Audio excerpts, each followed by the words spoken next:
জাহাঙ্গীর হুজুরে আপনারা কে কত কিছু বলেন, ওনার অনেক দোষও আছে, গুণও আছে। তবে ওই অনেক মোটিভেশনাল বক্তা যারা ওয়াহাবি খারিজিদের সাথে কুলাকুলি করে, তাদের চাইতে আমার জাহাঙ্গীর হুজুর ভালো। বয়ানী সাহেবের গালি দিলে আমার ভালো লাগে, আপনাদের কাছে অনেক মোটিভেশনাল বক্তা ভালো লাগে, কিন্তু আমার কাছে বয়ানী সাহেব ভালো লাগে। কেন জানেন? মোটিভেশনাল বক্তা সে মানুষকে বিভিন্নভাবে বায়াস্ট করে তার যে আমদানি করা মেসেজ এটা সে প্রচলন করবে। আর বয়ানী সাহেবদের মতো যারা আলেম, তারা বাইরের কোনো এজেন্ডা বাস্তবায়ন করবে না। তারা শেরে বাংলা আল্লামা আজিজুল হক সাহেব রহমতুল্লাহ আলাই মদিনাওয়ালার যে সুন্নিয়তের দাওয়াত দিয়েছেন, সেই ইসলাম আপনাদেরকে শিক্ষা দিবে।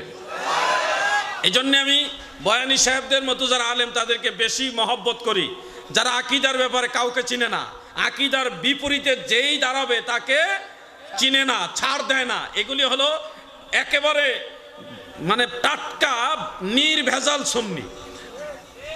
এইখানে গিয়ে আত্মীয়কেও ছাড় দিবে না।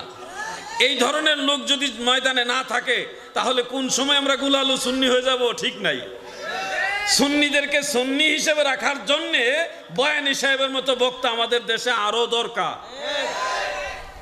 জাহাঙ্গীর হুজুরে আপনারা কে কত কিছু বলেন, ওনার অনেক দোষও আছে। জাহাঙ্গীর সাহেবের অনেক দোষও আছে, গুণও আছে। তবে ওই অনেক মোটিভেশনাল বক্তা যারা ওয়াহাবি খারিজিদের সাথে কুলাকুলি করে, তাদের চাইতে আমার জাহাঙ্গীর হুজুর ভালো। এতে আপনি বেজার হইলেও হইতে পারেন, না খুশি হইলেও হইতে পারেন। কারণ সুন্নিয়তের দুঃসময়ে দুর্দিনে আকীদার জন্য সবার আগে যেই মানুষগুলি থাকবে, তারাই হলো আমার অরিজিনাল সুন্নি বন্ধু। তবে কথা যেহেতু নাম বলে ফেলছি জাহাঙ্গীর হুজুরের কথা, উনি যেন আরো সচেতন হন, আর একটু সতর্ক হন। কারণ ওনার অনেক কর্মকাণ্ড আছে যেগুলির কারণে মাঝে মধ্যে আমাদের একটু কথা শুনতে হয়। আমার ভাই মনে হয়, আশা করি কিছুটা আরও সচেতন হবে। রাত 2:30টার সময় কোনো এক দরবারে গিয়ে আপনি বরকতান গোসল করবেন, করেন না, আপনাকে তো কেউ বাধা দিচ্ছে না, কেউ বলছেও না যেটা গুনার কাজ। আপনি লাইভে যাইয়া গোসল করা লাগবে কেন? হ্যাঁ, লাইভে গিয়ে আপনি কেন গোসল করতে গিয়ে পানিতে নামবেন আর হঠাৎ করে পানির উপরে ভাইসা উঠবেন? হঠাৎ কেমন যেন এটা দেখা যায়। লাইভ কি মানুষ গোসল করার সময় করে? এই ধরনের কাজ যেন আমার ভাই করে না, এটা আমার অনুরোধ। নাকি বলেন আপনারা? আমার মধ্যেও যদি কোনো কাজ দেখেন যেটা সংশোধন হওয়া দরকার, আমাকে বলবেন, আমি সংশোধন হয়ে যাব ইনশাআল্লাহ। আল্লাহ আমাদের বুঝার তৌফিক দেন, আমিন বলেন। শুনুন, আমাদের কথাগুলো এখন বুঝবেন না। অনেক ভাইরা মোটিভেশনাল শব্দটা ব্যবহার করছি পরেই কলিজা কামড় মারছে, না জানে কারে ধরে কারে কি কয়। না রে ভাই, আমাদের তো ঠেকা না। আমাদের ঠেকা হইলো ওই জায়গাটা যে মদিনাওয়ালার সুন্নিয়তটা যেন বিকৃত না হয়, ওই জায়গাটা হলো আমাদের ঠেকা। যখন কেউ বলে আল্লাহর নবীর ভিতরে ময়লা আবর্জনা ছিল, এগুলি পরিষ্কার করা হয়েছে, তখন আমাদের কষ্ট লাগে। আচ্ছা, কেন কষ্ট লাগে বলেন তো? আমাদের নবীজির ভিতরে ময়লা আবর্জনা দুষ্ত্রুটি ছিল, এটা কি মানেন আপনারা? এই কথা যদি কেউ বলে, এটা কি সমর্থন করবেন? ওই সময় প্রতিবাদ করি। কেন করি? ব্যক্তির জন্য না। ওই যে মদিনাওয়ালাকে ভালোবাসি, আমার নবীর ব্যাপারে বলছে, নবীর ভিতরে বলে দোষ ছিল, শর্টকামিং ছিল, নবীজির ভিতরে ময়লা আবর্জনা ছিল। এই কথা শুনলে তখন কষ্ট লাগছে, এই জন্য প্রতিবাদ করছি। এই প্রতিবাদটা অনেকে মনে করছে না, উনি মনে হয় হিংসা করে করছে। না, নবীর দুশমনেরাও যখন নবীর শানের বিরুদ্ধে কথা বলে, তখন আমরাই প্রতিবাদ করি, ঠিক কিনা বলে? বাইরের মানুষ নবীর শানে বেয়াদবি করলে ধরবো, নিজের ঘরে মানুষ বললেও ধরতে হবে। সব জায়গায় যদি তেল মাইরা চলি, তাহলে মদিনাওয়ালার দরবারে, ময়দানে মাহশার আল্লাহর দরবারে আমাদের জবাবদিহিতা করতে হবে। ভাই আমার, যা কিছু বলছি যারা জ্ঞানী শ্রোতা তারা ঠিকই বুঝতে পারছেন। আমরা জোয়ারে ভাসি না, আমরা হিসাব কইরা ভাসি। আল্লাহ আমাদের বুঝার তৌফিক দেন, আমিন। আমাদের এক আলেম ভাই একবার দাবি করেছিল যে ইয়া নবী সালামু আলাইকা, এটা কোরআনেও নাই, হাদিসেও নাই, কোনো কিতাবে এটা নাই। থাকলে উনি মানবে যদি আমরা দেখাইতে পারি। তা আমরা দলিল দেখাইলাম বেশ কয়েকটা, বেচারা মানতে নারাজ। না, এটা কোরআনেও নাই, হাদিসেও নাই, ইয়া নবী সালামু আলাইকা, এটা আমাকে দেখান, আমি পারলে মানব।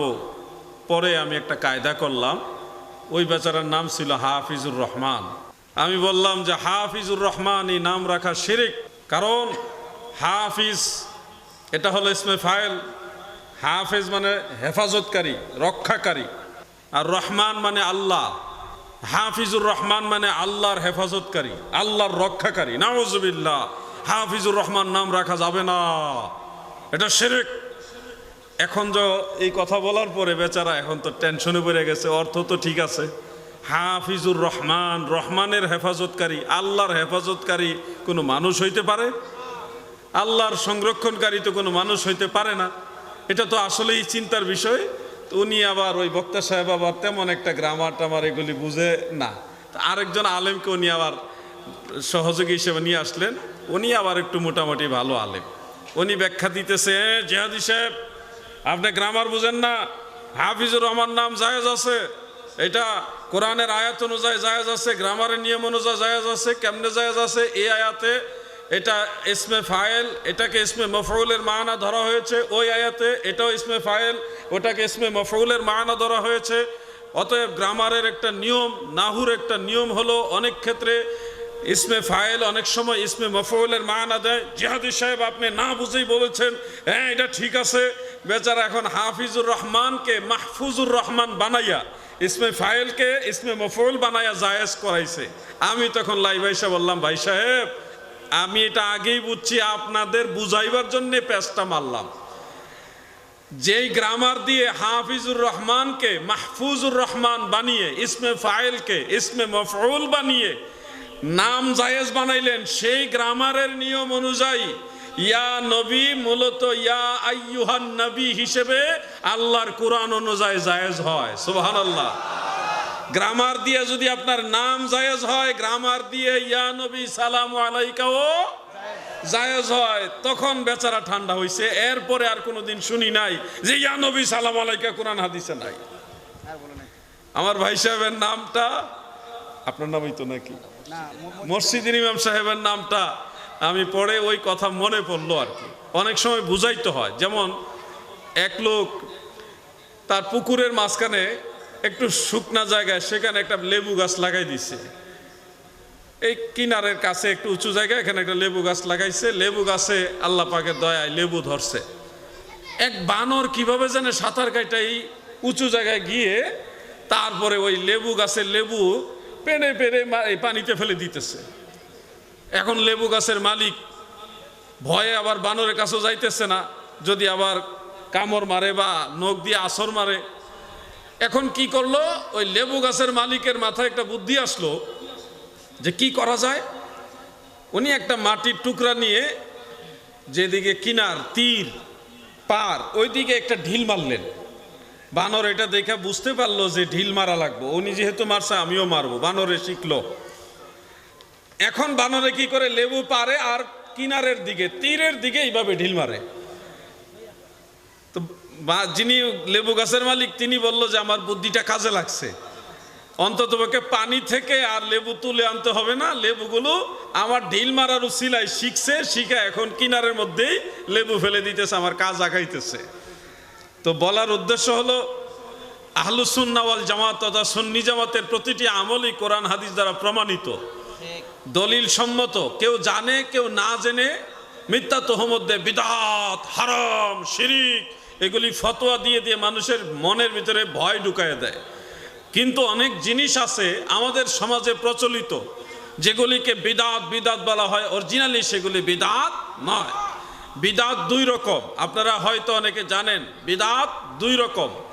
আমি এই বিদআতের ক্লাসিফিকেশন করিনি, এই ক্লাসিফিকেশন স্বয়ং আল্লাহর হাবিব রাহমাতুল্লিল আলামিন হুজুরেপুর নূর সাল্লাল্লাহু আলাইহি ওয়াসাল্লাম করে গেছেন।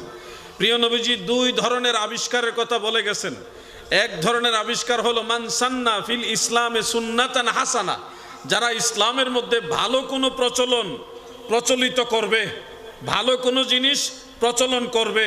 আল্লাহর নবী বলেছে কান আলাহু আজরু, এটার জন্য তার সওয়াব আছে, প্রতিদান আছে। ভালো জিনিস প্রচলন করলে এটার জন্য তার সওয়াব আছে।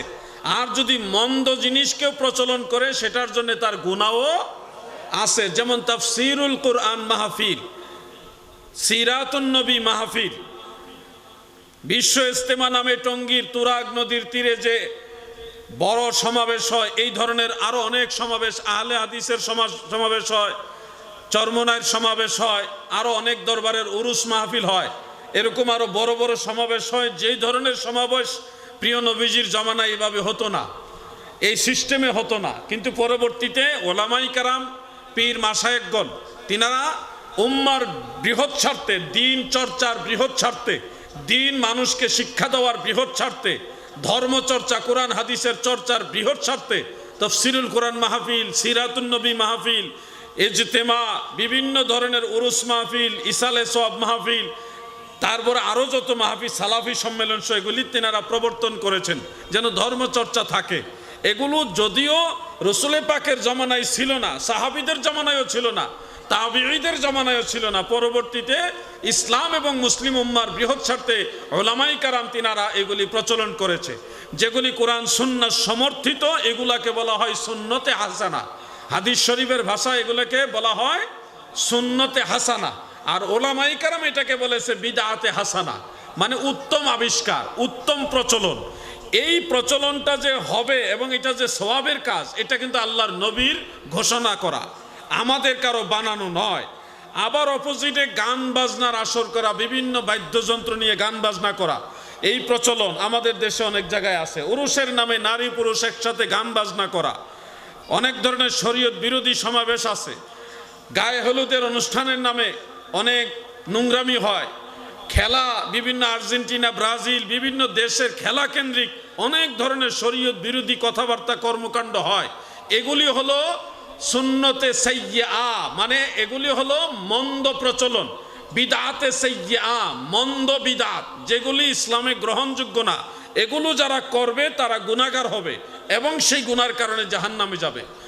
বিদআত মানে সব খারাপ, এরকম চিন্তা চেতনা মাথা থেকে ঝেড়ে ফেলে দেন, কারণ সব বিদআত খারাপ নয়। উম্মতের মাঝে অনেক বিদআত প্রচলিত রয়েছে যেগুলি 1400 বছর যাবৎ মুসলমানেরা ধারাবাহিকভাবে গ্রহণ করেছে, এগুলাকে নাজায়েজ হিসেবে কেউ গ্রহণ করেনি। আমি ইতোপূর্ব চট্টগ্রামে বেশ কয়েকটা জায়গায় এই বিষয়গুলি আলোচনা করেছি, কুসুমপুরাতে আলোচনা করেছি কিনা আমার মনে পড়ে না, তারপরও আপনাদেরকে জিজ্ঞাসা করি। আজকে জুমার নামাজ আল্লাহ চাহেতো অনেকেই পড়ছেন না? জুমার নামাজে খুতবা হয় কয়টা? জোরে বলুন না। 2টা খুতবা হয়। এর মধ্যে মনে রাখবেন, কথাগুলো মনোযোগ দিয়ে শুনবেন। জুমার নামাজের 2টা খুতবা, এই 2 খুতবা নবীজির জামানা থেকে চলমান। প্রথম যে খুতবাটা, এটা আরবিতে হতে হবে, এটা সুন্নতে মুতাওয়ারিসা, এটা চলমান সুন্নাহ। রসুল পাকের জামানা থেকে আজ পর্যন্ত সারা পৃথিবীর সমস্ত খতিব সাহেবরা এই খুতবাটা আরবিতে দিয়ে আসতেছে। সাহাবাই কারাম পৃথিবীর যেই প্রান্তে ইসলাম প্রচারে গিয়েছে সব জায়গায় আরবিতে খুতবা দিয়েছে। সাহাবাই কারামের পরবর্তীতে তাবিঈগণ, ওনারাও আরবিতে খুতবা দিয়েছেন। সারা পৃথিবীতে যেখানে ইসলাম প্রচার করেছে সেখানেই জুমার নামাজের খুতবা দিয়েছে আরবিতে। এইভাবে 4 মাযহাবের ইমামগণ, আস্তে আস্তে তরিকতের সমস্ত আউলিয়াই কারাম যেখানে জুমা পড়িয়েছেন সেখানে জুমার খুতবা দিয়েছেন আরবিতে। এই জন্যে উলামাই কারাম, বিশেষ করে ইমাম নববী রহমাতুল্লাহ আলাইহে, তিনি বলেছেন, হানাফি মাযহাবের ইমামরাও বলেছেন, অন্যান্য মাযহাবের ইমামরাও বলেছেন, ইবনে রজব হাম্বলি রহমাতুল্লাহ আলাই এবং হাম্বলি মাযহাবের বেশ কয়েকজন ইমাম, ওনারা বলেছেন আরবিতে খুতবা দেওয়া, আরবি ভাষায় খুতবা দেওয়া, এটা খুতবার জন্য শর্ত, মানে এটা ছাড়া ওই জিনিস আদায় হবে না। এমনকি দেওবন্দের বড় একজন আলেম আছে আব্দুল হাই লখনভী, তিনি পরিষ্কার লিখেছেন যে আরবি ভাষায় খুতবা দেওয়াটা হলো সুন্নতে মুতাওয়ারিসা, এটা একেবারে চলমান সুন্নাহ, যেটা কেউ যদি অমান্য করে তাহলে তার এটা কবিরা গুনাহ হবে, মাকরুহে তাহরিমা হবে, কবিরা গুনাহ হবে। যদি আরবি ভাষার খুতবা কেউ অমান্য করে তার কবিরা গুনাহ হবে। কি গুনাহ হবে? কবিরা গুনাহ হবে। কিন্তু যুবক ভাইরা খেয়াল করেন, আপনারা চট্টগ্রামেও দেখবেন, আপনাদের এই চট্টগ্রামে আগ্রাবাদের ওই পাশে আশেপাশে হালি শহরের দিকে 2-1টা মসজিদের মধ্যে শোনা যাচ্ছে তারা বাংলায় খুতবা চালু করতে চায়। আমাদের বাংলাদেশের ঢাকায়, রাজধানীতে এবং নরসিংদীতে, কিছু কিছু রাজশাহীতে, রংপুরের কিছু কিছু জায়গায় বাংলায় খুতবা চালু হয়েছে। এখন এই যে বাংলা খুতবা চালু হয়েছে, এটা কিন্তু সুন্নতের খেলাফ, সুন্নতে মুতাওয়ারিসার খেলাফ, যেটা কবিরা গুনাহ, যেটাকে ফিকহি ভাষায় বলা হয় বিদআতে সাইয়্যিআ, মানে অরিজিনালি নাজায়েজ পর্যায়ের বিদআত। নাজায়েজ পর্যায়ের বিদআত হলো বাংলা ভাষায় খুতবা দেওয়া। খুব মনোযোগ দিয়ে কথাগুলো শুনবেন। আরবি ভাষায় খুতবা দেওয়া হলো, এটা খুতবার শর্ত। এটা আমরা নিজেরা বানাইনি, নবীজির জামানা থেকে এইভাবেই চলে আসতেছে। যারা এটা পরিবর্তন করে যার যার মাতৃভাষার দোহাই দিয়ে আপনারা বাংলা ভাষায় খুতবা চালিয়ে দিয়েছেন, আপনারা নবীজির জামানা থেকে এই 1400 বছর যাবৎ চলমান একটা সুন্নতকে এটাকে আপনারা বিকৃত করেছেন, পরিবর্তন করেছেন। তার মানে নবীর সুন্নতকে, সাহাবীদের সুন্নতকে যারা পরিবর্তন করে ফেলে এটাকেই বলা হয় বিদআত। যুবক ভাইরা আমার, হয়তো আপনারা ভাববেন যে আমাদের মাতৃভাষায় বললে তো আমরা বুঝতে সুবিধা হয়, আমরা সহজে বুঝতে পারি, আরবিতে বললে তো আমরা বুঝি না। আচ্ছা, আপনারা যদি এই যুক্তি দিয়ে বলেন নামাজে এত সূরা কেরাত পড়া হয়, কি পড়ে এগুলো তো আমরা বুঝি না, বাংলা ভাষায় পড়লে তো আমরা বুঝতে পারি, এই যুক্তি দিয়ে নামাজ বাংলা করা সম্ভব? যুবক ভাইরা কথা বলেন, সম্ভব? আরেকটু যদি সহজ করেন যে আজান, এই আরবিতে আজান শুনতে শুনতে বুঝি না, অনেক শব্দের অর্থ তো অনেকে বুঝে না, আমরা বাংলাতে আজান দিই, একামত দিই, কি বলেন, ভালো হবে না? বাংলা আজান দিলে আজান হবে? বাংলা আজান হয় না, বাংলা একামত হয় না, বাংলা সূরা ফাতিহা পড়লে নামাজ হয় না, বাংলা কেরাত পড়লে নামাজ হয় না। নামাজের তাশাহুদ, দুরূদ শরীফ, দোয়া, সূরা, সালাম এগুলো যদি বাংলায় বলেন নামাজ হবে না। ঠিক তেমনি ভাবে খুতবা যদি আরবিতে না দিয়ে বাংলায় দেন খুতবা হবে না, খুতবা না হলে জুমার নামাজ হবে না। ঠিক কিনা বলে?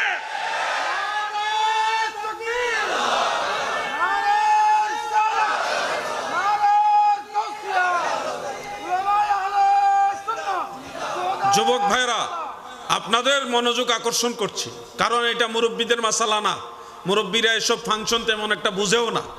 এই ঝামেলার সাথে জড়িত হলো যুব সমাজ, এরা এগুলি ভালোভাবে বুঝবে। আপনি যদি মনে করেন হুজুর, ও জিহাদি হুজুর, আমরা বাংলাতে খুতবাটা যদি বুঝতে চাই, আজকের জুমার খুতবা কি বলেছে এটা আমরা বাংলাতে বুঝতে চাই, এটা কি আমাদের অধিকার নাই? হ্যাঁ, অবশ্যই আছে। এই ক্ষেত্রে আপনাদের জন্য মাসআলাও আছে। যখন জুমার নামাজের সানি আজান দেওয়া হয়, খুতবার আজান, এই আজানের পূর্বে 12:15টায় তো জুমার আজান হয়। আপনাদের এখানে কয়টায় হয়? 12:30টায় না 12:15টায়? 12:15টায় জুমার আজান হয়, প্রথম আজান। তা আপনারা 12:30টা থেকে বয়ান শুরু করে দেন বাংলায়। আজকের জুমাতে কি কি আলোচনা, কোন কোন পয়েন্টে আলোচনা, এগুলো আজকে 12:30টা থেকে আপনারা শুরু করেন 1টা পর্যন্ত, আধা ঘন্টা। এমনি তো জুমার নামাজের খুতবা হলো সর্বোচ্চ 10 মিনিট, সেই 10 মিনিটের বিষয়টা আপনারা বাংলাতে আধা ঘন্টা খতিব সাহেবের মুখ থেকে শুনেন। আর মূল জিনিসটা আরবি ভাষার চর্চা, খুতবার ভাষা আরবি, এটাও চালু রাখেন। আপনার বাংলাও জানা হইল, খুতবাটাও আরবি রইল, দুই দিকে জায়েজ হইল।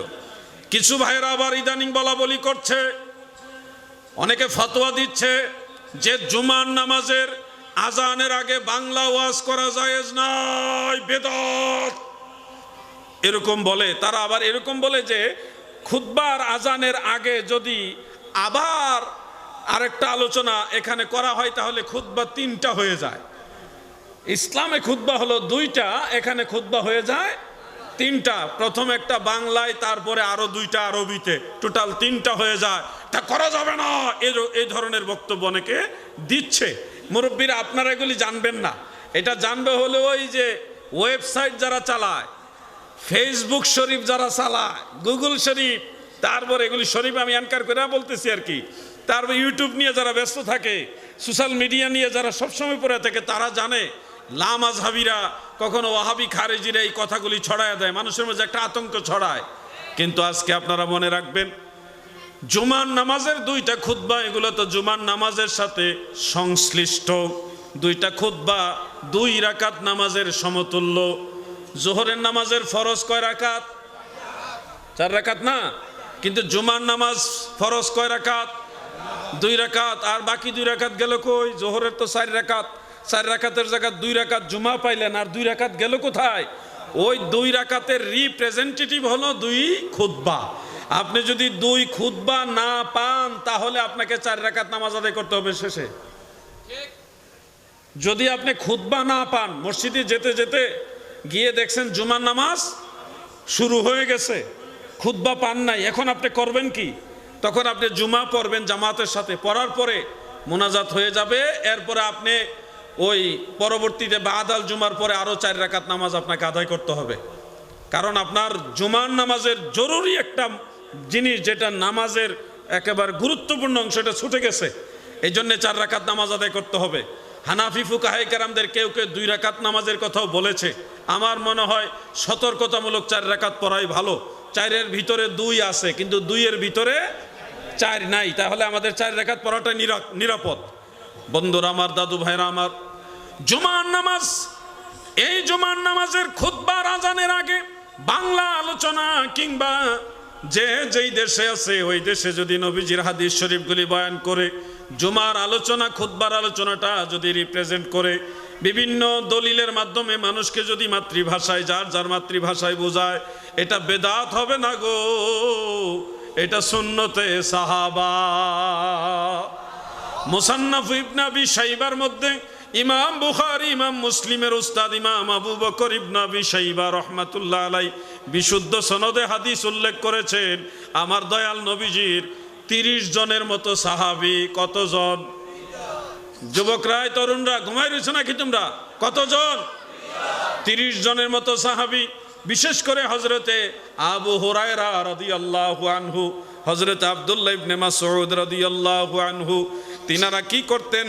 খুতবার আজান হওয়ার আগে মসজিদে নববী শরীফে অবস্থান করে অন্যান্য সাহাবীদেরকে নিয়ে নবীজির হাদিস শরীফগুলি বয়ান করতেন। যখন খুতবার আজান শুরু হয়ে যেত তখন সবাই যার যার জায়গায় বসে যেতেন। এই যে দেখেন, আমাদেরকে বলা হচ্ছে আমরা বিদাতি, মিলাদ পড়ি, এই জন্য আমরা বিদাতি। আর তারা যে খুতবার ভাষা আরবি চেঞ্জ করে বাংলা ভাষায় খুতবা বানাই ফেলছে, অরিজিনাল বিদাত করতেছে। অরিজিনাল বিদাতি যে তারা, এটা কিন্তু মানুষ বুঝতেছে না। এই জন্য আপনাদের বুঝতে হবে, জুমার নামাজের আজান যেটা, খুতবার আজানের আগে মাতৃভাষায় কিংবা আরবি ভাষায় হোক, যে যেই দেশে আছে ওই দেশে আলাদা যদি খুতবা দেওয়া হয়, মানে বয়ান করা হয়, আলোচনা করা হয়, এটা মূলত জুমার নামাজের খুতবা হিসেবে গণ্য হবে না, এটা ওয়াজ নসিহত হিসেবে গণ্য হবে। এবং সেটা বিদাত হবে না এই কারণেই, যেহেতু এটা সাহাবাই কারাম করেছেন। কতজন সাহাবী বলেন তো? কতজন? 30 জন সাহাবী। তাহলে এটা বিদাত নয়, এটা সুন্নতে সাহাবা। সুন্নতে সাহাবা। প্রিয় ভাইয়েরা আমার, খুব খেয়াল করবেন, জোহরের নামাজ সর্বমোট কত রাকাত? আপনারা কি নামাজ কালাম জোরে বলেন, সর্বমোট কত রাকাত? মাশাআল্লাহ, এটা সবাই বলছেন, একটু দেরি করে বলেন কেন? ফাস্ট বলতে হবে। জোহরের নামাজ সর্বমোট হলো 12 রাকাত। যদিও কুমিল্লার একজন আলেম উনি বলছে জোহরের নামাজ 12 রাকাত, এটা কোনো হাদিসে নাই। চিন্তা করেছেন? অথচ ইবনু মাজাহ শরীফের মধ্যে সহিহ সনদে হাদিস আছে, আল্লাহর হাবিব রাসূল আকরাম সাল্লাল্লাহু আলাইহি সাল্লাম জোহরের নামাজ 12 রাকাত পড়েছেন টোটাল, সহিহ হাদিস। কিন্তু উনি বলে দিলেন কি, জোহরের নামাজ 12 রাকাতে কোনো হাদিসে নাই।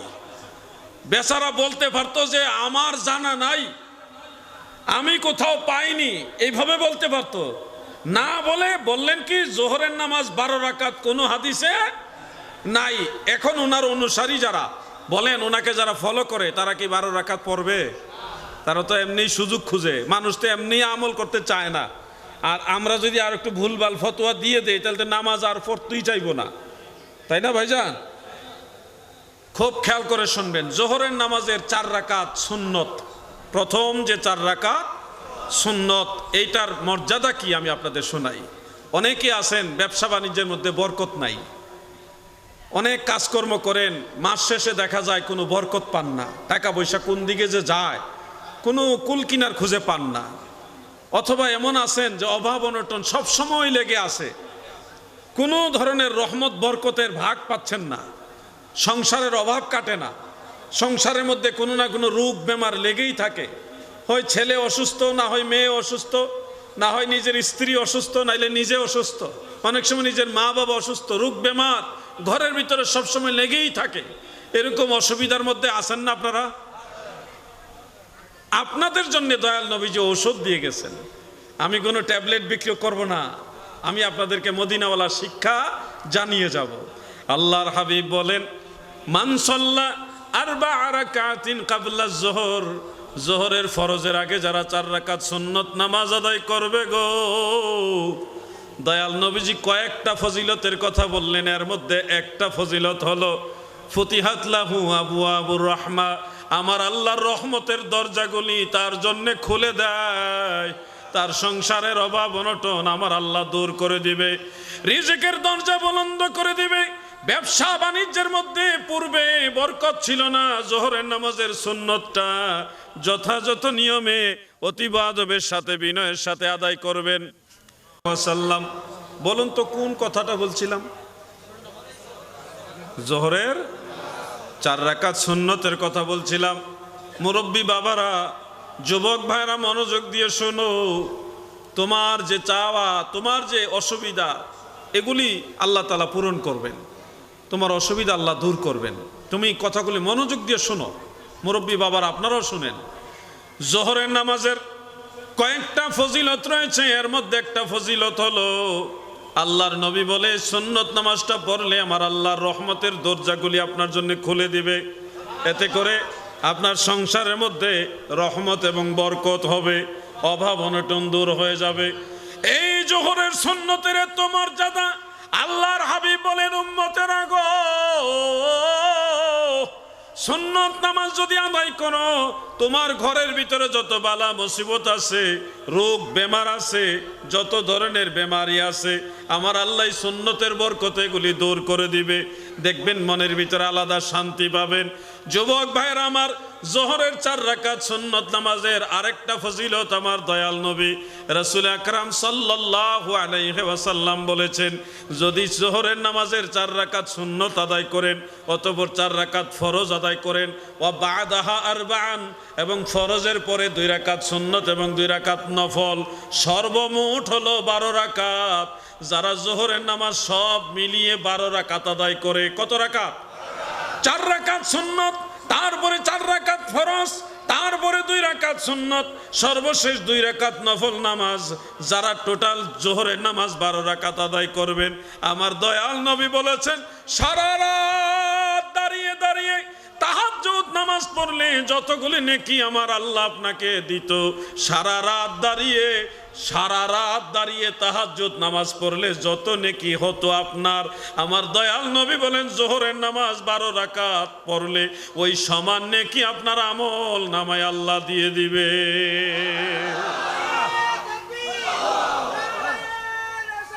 ইয়া রাসূলুল্লাহ,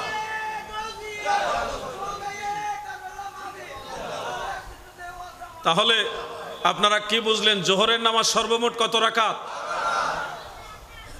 যে ব্যক্তি অভাব অনটনে আছেন, বালা মুসিবতে আছেন, আপনারা ইয়াকিন করে জোহরের সুন্নত নামাজগুলি ঠিক মতো আদায় করে দেখেন, শান্তি পাবেন, মনের ভিতরে তৃপ্তি পাবেন, সকল দুঃখ মুছে যাবে, মনে মহা শান্তি পাবে, চিরদিন সুখে রবে, শান্তিময় হবে জীবন, সকল দুঃখ মুছে যাবে, মনে মহা শান্তি পাবে, চিরদিন সুখে রবে, শান্তিময় হবে জীবন। আমল করেন, কিছুটা চেষ্টা করেন। আমাদের মতো বহু মানুষ দুনিয়াতে ছিল, সবাই চলে গেছে, আমরা থাকবো না, আমরাও চলে যাব। সিরিয়াসলি এই কথাটা আমাদের ভাবতে হবে। আমরাও চলে যাব, আমরাও মরে যাব। ছোট্ট একটা কবরের মধ্যে আমাদের জায়গা হতে পারে, আবার নাও হইতে পারে। ওই সাগরে মরে যেতে পারেন, আগুনে পুড়ে মরতে পারে, কোথায় যে মরে যাবেন গ্যারান্টি নেই। মৃত্যু আমাদের হবে নিশ্চিত। সিরিয়াসলি এটা ভাবেন, এই জিনিসটা ভাবেন। ইদানিং দেখছি অনেক লোকেরা কবরের আযাব বিশ্বাস করে না। বলে কবরে আযাব হবে, এটা তো ক্যামেরা লাগাইলে দেখা যায় না। লাশ কবরে রেখে ক্যামেরা লাগাইছে, দেখে মুনকির নকিরও আসে না, সওয়াল জবাবও হয় না, আযাবও হয় না। এই জন্য কিছু মানুষ বলা বলি করে এখন, কয় কবরে আযাব, এটা সত্য না, এটা কোরআনে নাই। এই ধরনের বিভিন্ন কথা এখন মানুষের ভিতরে ঢুকতেছে, ওগুলো শয়তান মানুষের ভিতরে ঢুকায়। মনে রাখবেন, মানুষের মৃত্যুর পরে রুহু হয় ইল্লিনে যায় আর না হয় সিজ্জিনে যায়। আযাব এই কবরে হয় না বুকা, আযাব হয় সিজ্জিনে। কোথায় হয়? সিজ্জিন। সিজ্জিন মানে একেবারে জমিনের তলদেশে অগ্নিময় একটা জায়গা, ওইখানে রুহু নিয়ে যাওয়া হয়। ওইখানে গেলে না বুঝবা আযাব কারে কয়। ওখানে ক্যামেরা যায় না, ওখানে কোনো ক্যামেরা চলে। বেচারা কবরে নিয়ে লাগাইছে ক্যামেরা, কবরের আযাব দেখতো। আচ্ছা, আযাব যদি এই কবরে হয়ও, ক্যামেরা টিকবো? আগুনের ভিতরে ক্যামেরা চলে? আগুন তো এটা দুনিয়ার আগুন না, এটা জাহান্নামের আগুন। ওই আগুনের ভিতরে ক্যামেরা লাগাইলেও কি কাজ হবে? বিজ্ঞানীরা একটা কাজ করছিল, আপনারা দেখবেন ইউটিউবের মধ্যে ভিডিওটা আছে। তারা মাটির নিচের দিকে গভীর গর্ত করতে করতে করতে করতে অনেক বড় একটা গর্ত করছে। গর্ত করে সেই গর্তের মধ্যে তারা পাঠাইছে একটা মাউথ, ছোট একটা মাউথ, নিচে কি ধরনের কি আওয়াজ হয় না হয় এগুলি শোনার জন্যে। এখন এই মাউথ যখন মাটির একেবারেই অনেকটা গভীরে গেছে, তখন এমন একটা আওয়াজ সেই মাউথের মধ্যে রেকর্ড হয়েছে, খুব সম্ভবত 17 সেকেন্ডের একটা রেকর্ড। 17 সেকেন্ডের মতো একটা রেকর্ড। আমার আনুমানিক বলতেছি 17 সেকেন্ড, একটু কম বেশি হতে পারে। এই রেকর্ডের ভিতরে এমন চিৎকার কান্নাকাটির আওয়াজ রেকর্ড হয়েছে যে কোটি কোটি কোটি কোটি অগণিত মানুষ আল্লাহর আযাবের আগুনে জ্বলে পুড়ে চিৎকার মেরে মেরে কাঁদতেছে। সেই কান্নার আওয়াজ রেকর্ড হয়েছে বিজ্ঞানীদের সেই মাউথের ভিতরে। এরপরে আগুনের হিটে এটা জ্বলে গেছে, রেকর্ডও বন্ধ হয়ে গেছে। কবরের আযাব মানুষ এখন সন্দেহ করে। আরে বোকা, তুমি এই কবরে আযাব খুঁজতেছো, মরলে তোমার রুহু এই কবরে থাকবে না, জায়গা মতো চলে যাবে যেখানে যাওয়া। আর যদি ভালো মানুষ হও, মুমিন বান্দা হও, তোমার রুহু নিয়ে যাবে ইল্লিয়িনে, যেটা সপ্তম আসমানের উপরে। শোনো হে ভাই আমার, সওয়াল জবাব এগুলি মানুষের দৃষ্টি শক্তি, দৃষ্টি সীমার অন্তরালে হয়। ফেরেশতাদেরকে আমরা সাধারণত দেখি না। আমরা দেখি না কি ভাই? ফেরেশতাদেরকে আমরা দেখি না। আমাদের এই শরীরের মতো আরেকটা শরীর আমাদের এই শরীরের ভিতরেই আছে। এই শরীরের ভিতরে আরেকটা শরীর আছে, ওটাকে বলা হয় রূহ। কি হয়, কি বলা হয়? রূহ। মনে রাখবেন এই কথাগুলো। রূহ। আমি আয়নার সামনে দাঁড়ালে যে বডিটা আমি দেখি, এটা অরিজিনাল আমি নই, এটা আমার বডি। এটা আমি অরিজিনাল আমি নই, এটা আমার বডি। এখন আমাকে দেখলে, বডিকে দেখলে বলবে এটা আলাউদ্দিন জিহাদি ভাই। কিন্তু আমি যেদিন মারা যাব, মৃত্যুর বিছানায় শায়িত হয়ে যাব, ডেড বডি হয়ে যাব, সেদিন কেউ এটা আলাউদ্দিন জিহাদি বলবে না, বলবে জিহাদি সাহেবের লাশ। এটা উনার লাশ, এটা উনি না, এটা উনার লাশ। তাহলে উনি আসলে এইটা না, এটার ভিতরে উনি ছিল। যতদিন এই বাক্সের ভিতরে উনি ছিল, ততদিন এটার নাম উনি ছিল। যখন উনি এটার ভিতর থেকে চলে গেছে, তখন আর এটা উনি না, এটা উনার লাশ হয়ে গেছে। কথা বুঝতেছেন আপনারা? এই সওয়ালের জবাব আল্লাহ পাকের দয়ায় প্রত্যেকটা রূহের হয়। অনেক ক্ষেত্রে যদি জেসেমেরও হয়, সেটা আল্লাহ তাআলা মানুষের দৃষ্টি চক্ষুর আড়ালে করবেন, ফেরেশতাদের পাঠাবেন, রুহু দিবেন, জাগ্রত করবেন। এটা হবে আলমে মেসালের জগৎ। আলমে মেসাল মানে কি? দুনিয়ার মানুষ যে যেরকম, যে যেখানে আছেন, ঠিক ওরকম আরেকটা জগৎ আল্লাহ তাআলা তৈরি করে রেখেছেন। মেরাজের রাত্রে নবীজি গিয়ে জাহান্নামের আযাব দেখছেন না? ঘুমাই রয়েছেন নাকি আপনারা? নবীজি মেরাজের রাত্রে জাহান্নামের আযাব দেখেছেন। জান্নাতের মানুষের আরাম কিরকম হবে এটা দেখেছেন। কিন্তু অরিজিনালি মানুষ তো এখন হাসরই হয়নি, বিচারই হয়নি। জান্নাতে তো যাবে অনেক পরে, জাহান্নামে যাবে অনেক পরে।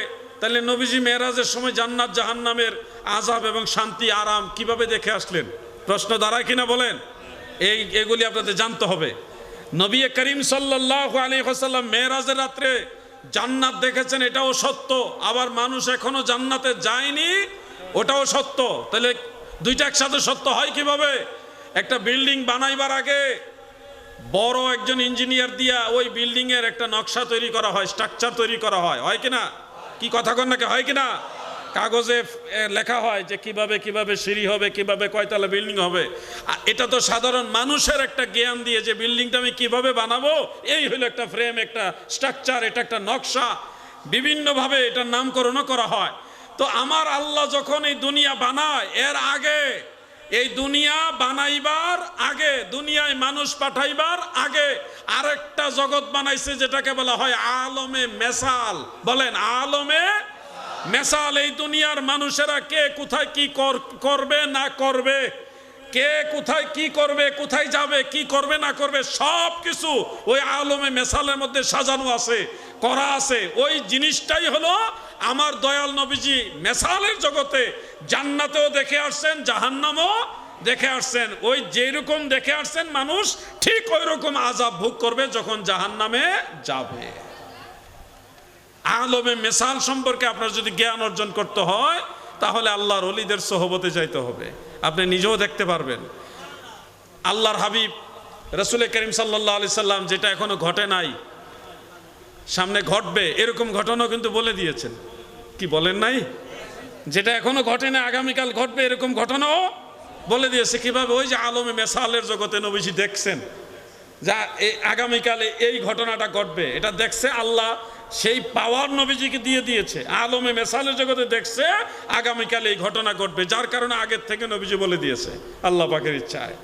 বন্ধুরা আমার, আপনারা যারা আছেন, আপনাদের কাছে আমার প্রশ্ন, কবরের আযাব বিশ্বাস করেননি? সবাই বলেন বিশ্বাস করেন?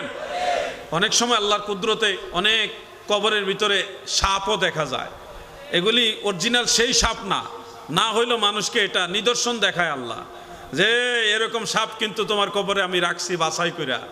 একটা সাপের ৯টা মুখ, কয়টা মুখ? 9টা মুখ। এরকম 9টা মুখওয়ালা 99টা সাপ রাখবে, মুস্তাদরিকে হাকিমের মধ্যে আছে। এই সাপের 9টা মুখের মধ্যে এমন দাঁত, এমন বিষ থাকবে যেগুলি কামড় দিলে পৃথিবীর সমস্ত জ্বালা যন্ত্রণা যদি এক পাল্লায় রাখেন, একটা সাপের বিষের ওই বিষের সমতুল্য হবে। কি ভয়ঙ্কর সাপ কবরের মধ্যে রেখেছে, যদি আপনি আল্লাহ এবং আল্লাহ রসুলের বিধান মোতাবেক না চলেন। এই পুরস্কার কিন্তু আল্লাহ আমাদের জন্য রেখেছেন। অতএব আমাদের সচেতন হতে হবে। আমি আপনাকে ওয়াজ করে ঠিক করতে পারবো না যদি আপনি নিজের থেকে না বুঝেন।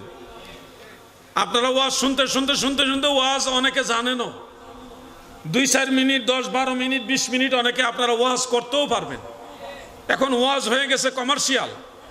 মানুষ মাদ্রাসায় এখন আলেম হওয়ার জন্য পড়ে না, এখন মাদ্রাসায় পড়ে বক্তা হওয়ার জন্যে। এই জন্যে আগের মতো শেরে বাংলা আজিজুল হক তৈরি হচ্ছে না। এখন শুধু মোটিভেশনাল বক্তা তৈরি হয়, আলেম তৈরি হয় না। সুন্দর সুন্দর কথা বলার লোক বের হয়, কিন্তু তাকওয়াওয়ালা আলেম তৈরি হয় না। সেই আবেদ শাহ আল মাদানি তৈরি হয় না। বড় বড় আলেম যারা ছিল, এরকম আলেমের সংখ্যা এখন কম। আল্লামা নঈমী সাহেবের মতো আলেম এখন আর পাবেন না। আল্লামা হাশমি সাহেব, ইমাম হাশমি সাহেবের মতো আলেম আগের মতো নাই। এখন দিন যত যাচ্ছে আলেম কমে যাচ্ছে। আমরা আলেমরা হয়ে গেছি কমার্শিয়াল। মানে কমার্শিয়াল, মানে কমার্শিয়াল। 60,000 টাকা না দিলে দাওয়াত রাখবো না। কি মিথ্যা কথা বলতেছি আমি?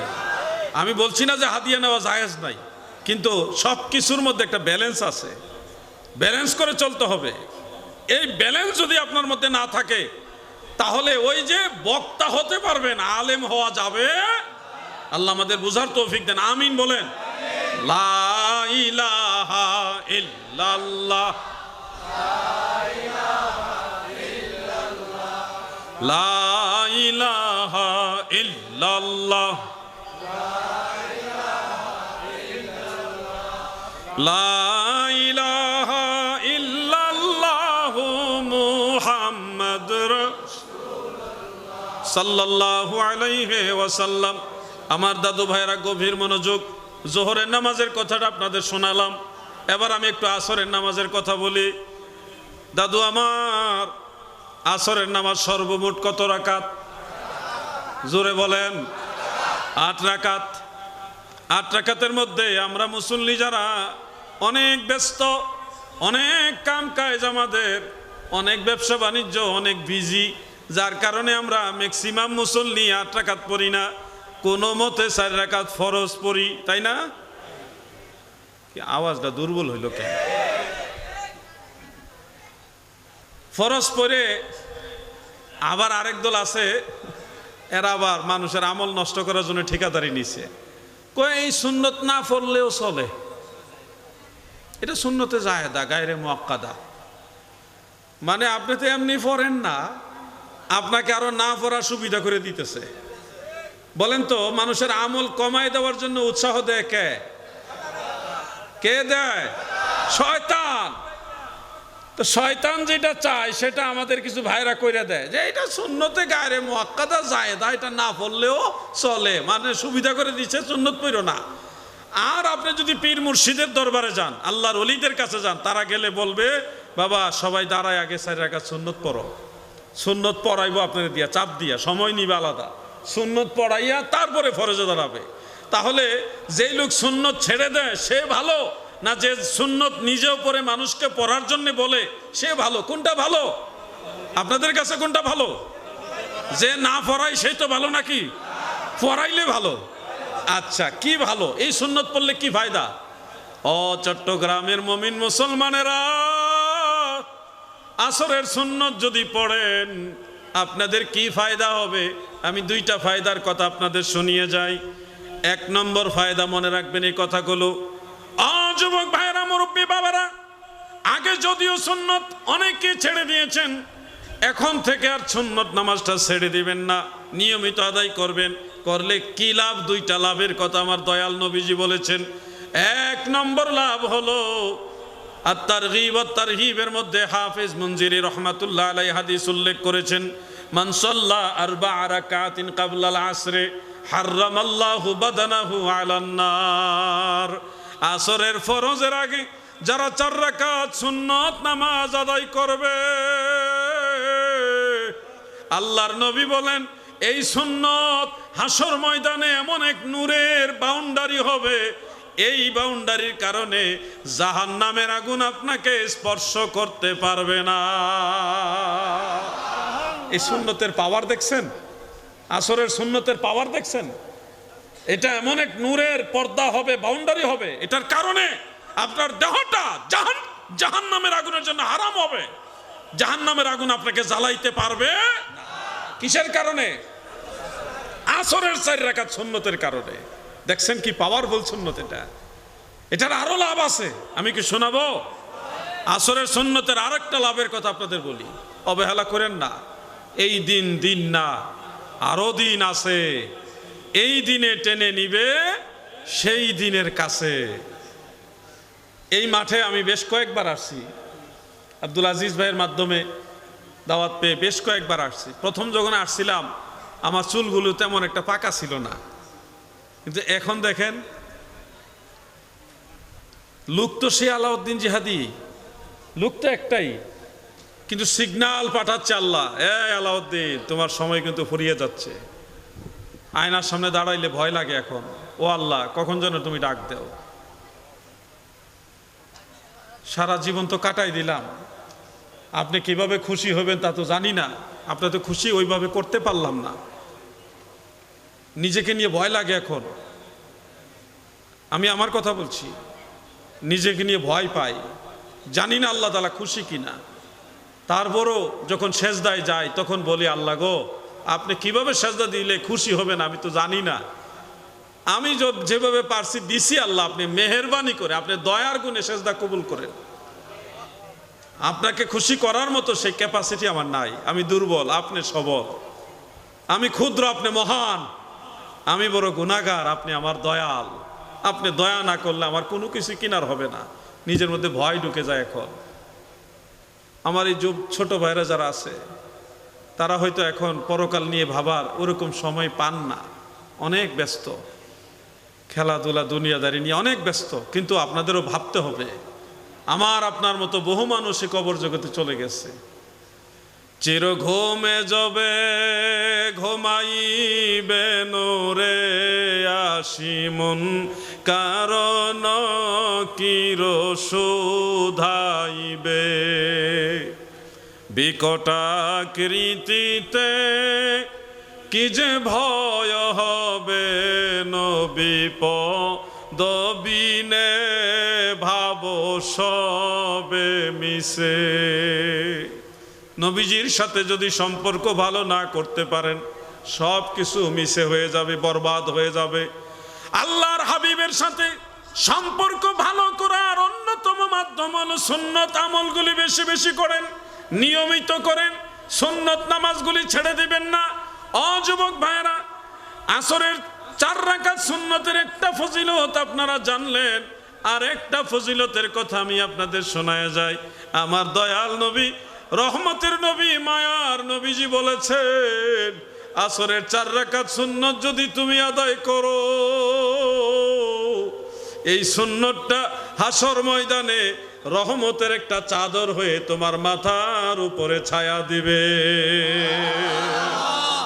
আল্লাহ আপনাকে বাঁচার হাজার রাস্তা খুলে দিয়েছে, কিন্তু আপনি তো সেগুলি চিন্তা করার, গবেষণা করার বা মানার কোনো প্রয়োজন মনে করছেন না।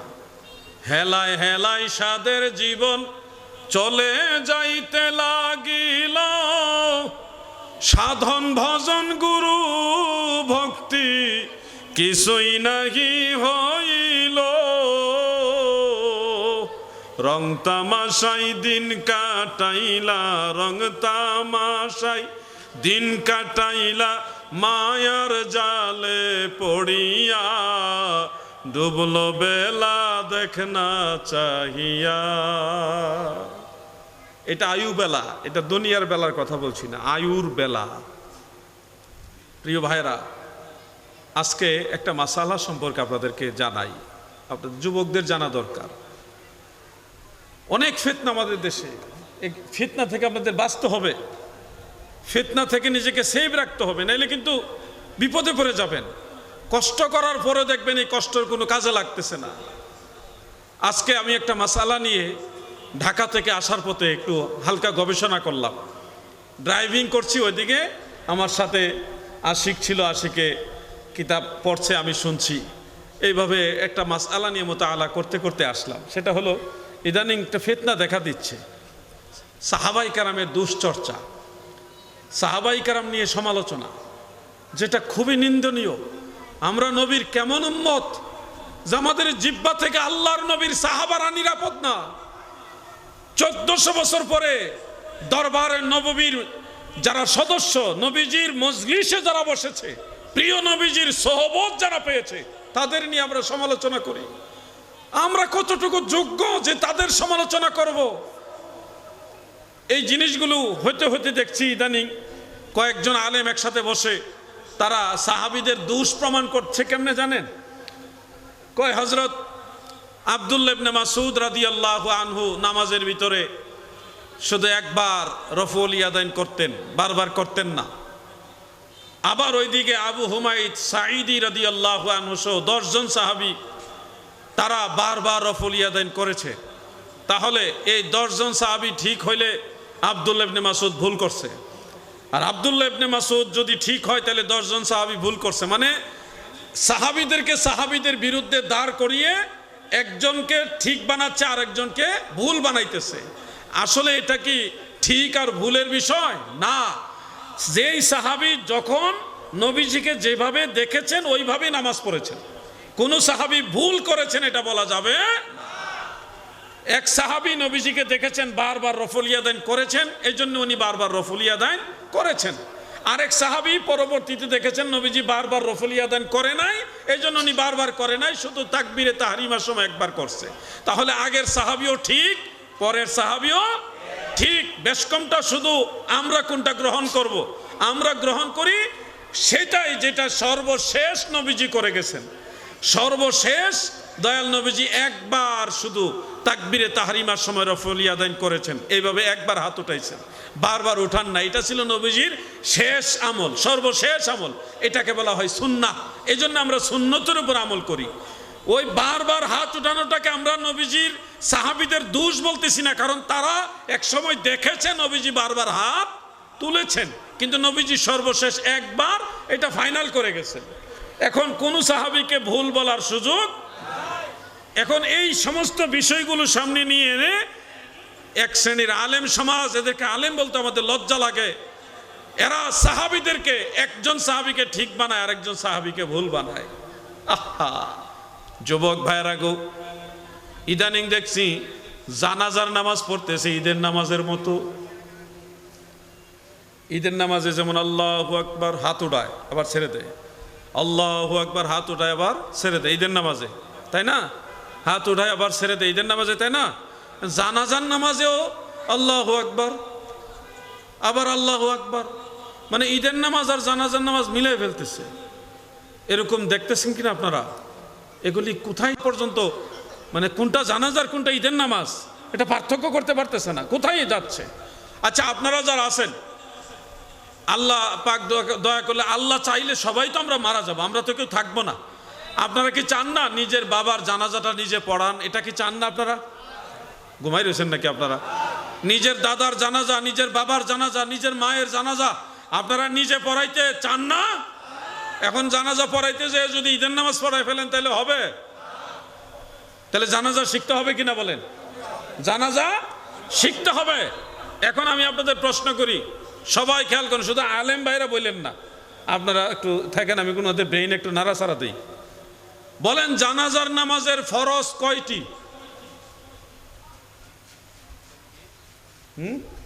না, আলেমরা বলবেন না, খবরদার। আমি আপনাদের একটু ব্রেইনে নাড়াচাড়া দিতে চাই। একজনে বলছে 3টি, আর কারো জানা আছে 4টি, আরেকজন হচ্ছে 4টি, আর নাই 3ও সঠিক না, 4ও সঠিক না, আরেকজনকে 5টি। আমি তাহলে আর একটা বাড়াইয়া কই। জানাজার নামাজের ফরজ 2টি। বলেন, জানাজার নামাজের ফরজ কয়টি? হ্যাঁ, মুখস্থ করেন, জানাজার নামাজের ফরজ কয়টি? 6টি। কারা কইছে রে? আমি কই 2টি, হ্যাঁ কয় 6টি। চিন্তা করছে, জানাজার নামাজের ফরজ কয়টি? 2টি। মনে রাখবেন, এই মাসালাটা মনে রাখবেন। প্রত্যেক মানুষের জানাজা শিখতে হবে, প্রত্যেকটা মুমিন মুসলমান জানাজা শিখতে হবে, প্রয়োজনে পড়াইতে হবে। জানাজার নামাজের ফরজ 2টি। 1 নম্বর কি? 1 নম্বর হলো জানাজার নামাজের নিয়ত করা। আপনি যে জানাজা পড়তেছেন এটা নিয়ত করবেন, এটা একটা ফরজ। বলেন, প্রথম ফরজ কি? জানাজার প্রথম ফরজ কি? এই ছোট ভাই, ঘুরান, তুমি বলো জানাজার ফরজ কয়টি? হ্যাঁ, 2টি কইছে। মাশাআল্লাহ, জোরে কোন মারহাবা। আরে 2 টাকার নোট, যে পাখিওয়ালা নোট থাকলে এরা দিতাম, যেহেতু পারছে। মাশাআল্লাহ, 2 টাকার নোট পকেটে আসেনি রে আশিক? নাই, 2 টাকার নোট এখন পাওয়া যায় না, চলেও না। তোমার দেমনে 500 টাকা ইনশাল্লাহ। তুমি পারছো এই কারণে ধন্যবাদ। ওই দিকে তাকায় আছে, তারপরে পারছে। মারহাবা বলেন না।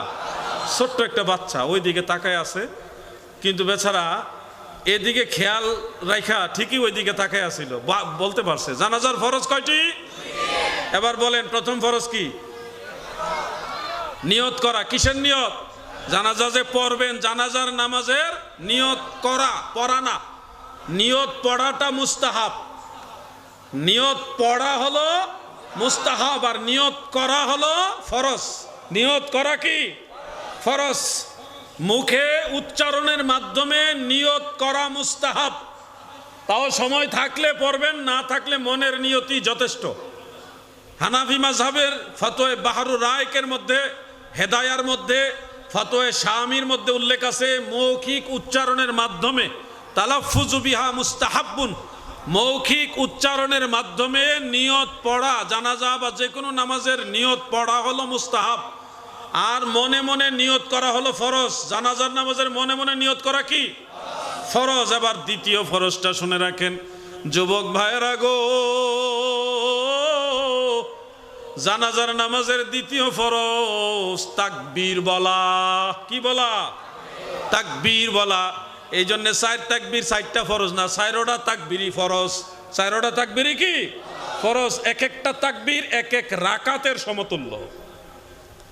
এক একটা তাকবীর এক এক রাকাতের সমতুল্য। কত পাওয়ারফুল তাকবীর এগুলো। জানাজার তাকবীর কয়টি? 6টি কইছেন নাকি? কয়টি? চারটি তাকবীর 4 রাকাত নামাজের পাওয়ার সমান পাওয়ার রাখে, মর্যাদা রাখে। সুবহানাল্লাহ। কিন্তু প্রত্যেকটা তাকবীর হলো ফরজ, সবগুলো তাকবীরই ফরজ। মৌলিক জানাজার ফরজ হলো 2টি। এবার আমাকে বলুন, জানাজার প্রথম ফরজ কি? পিছনে ভাড়া বলেন না, নিয়ত করা। আর দ্বিতীয় ফরজ তাকবীর বলা। দ্বিতীয় ফরজ তাকবীর বলা। এটা মনে থাকবে তো ইনশাল্লাহ? অন্তত এই জিনিসটা ব্রেইনে রাখবেন, কাজে লাগবে। এই জিনিস একবারে সহজ জিনিস, কিন্তু অনেকের খেয়ালে ছিল না। বলার পরে অনেকের মনে হয়েছে আরে এটা পড়ছিলাম আগে। অনেকে এমন থাকে, কিন্তু আমাদের অনেক সময় এরকম হয়, এটা স্বাভাবিক। আল্লাহ আমাদের আমল করার তৌফিক দেন, আমিন বলেন। জানাজার নামাজ আর ঈদের নামাজ অনেকে গোলায় ফেলেন, বারবার এইভাবে হাত উঠায়। জানাজার নামাজের ভিতরে হাত উঠাবেন না, শুধু প্রথম তাকবীরের সময় আল্লাহু আকবার বলে হাত বাঁধবেন। বাকি 3টা তাকবীরে হাত আর উঠাবেন না। জানাজার নামাজে হাত বাঁধা অবস্থায় বাকি 3টা তাকবীর বলবেন। চতুর্থ তাকবীরের সময় আবার আরেক জিনিস দেখা যায়, কেউ ডাইন দিকে সালাম ফিরে আসসালামু আলাইকুম ডাইন হাত ছাড়ে, এবং বাম দিকে সালাম ফিরে আবার বাম হাত ছাড়ে। মানে ডাইন দিকে সালাম ফিরলে অর্ধেক নামাজ শেষ হয়েছে, আর বাম দিকে সালাম ফিরেলে পুরা নামাজ শেষ হয়েছে, অর্ধেক নামাজ শেষ হয়, এরকম নেই।